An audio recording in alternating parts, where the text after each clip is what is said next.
Hello and welcome! Let's talk Cinderella one last time.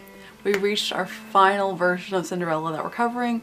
This was released in 2015 and it was the beginning of these live action remakes that Disney decided would be such a great idea to do.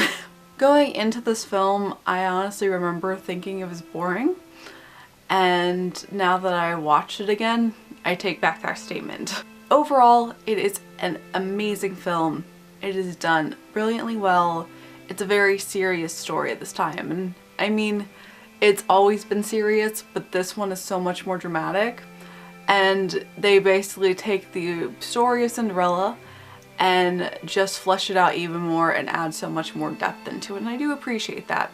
The script is well written, the cast is amazingly acted, the scenery, the props, the sets is all fantastic, the CGI is brilliant, everything is fantastic, and they do a perfect job. Everything is a simple carbon copy except for the improvements that they made, and the choices they decided to do make so much sense, and I stand by how they did it. I adore Helena Bonham Carter. She's one of my favorite people, and she does Fairy Godmother wonderfully. And I do appreciate that she explains that she put the spell with the stepmother, and the stepsisters do not know who she is, they cannot recognize her. And that's a great way to cover your tracks, and they do a great job of covering their tracks on everything. I also appreciate that, again, the prince meets Ella before the ball, and he already has an infatuation with her. And that's a really important step to show that there is a chemistry there. That the animals take a backseat in this story, and they're mentioned and they're shown, but they don't talk, which I appreciate. And even in this one, Gus is so greedy, stuffing his face, and I can't stand him. I don't know why he's lovable, he's annoying. Ugh, annoying little creatures. I like mice. Mice are cute, but Gus is not. I mean, this film was done excellently well. Is it my favorite of the three? No, it's not.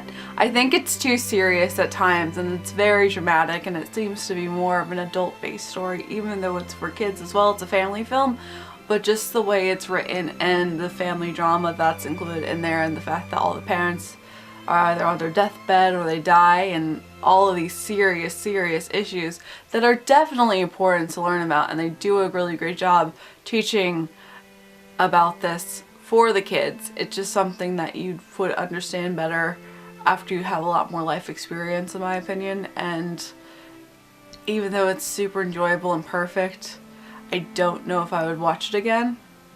Unlike Rodgers and Hammerstein, which is that perfect balance of camp and serious, and they just did it the best. Overall, good job movie. I really do appreciate it, and I know that they're doing a fantastic job with these live action remakes. However, it makes more sense that Cinderella deserves one because of the fact that the original story back in the 50s was not that big on subtext, and it was just very simplistic animation with the basic story, because that's all they could do back then. The 50s to 2015 is a large gap in time, and I appreciate that you decided to give it a revamp.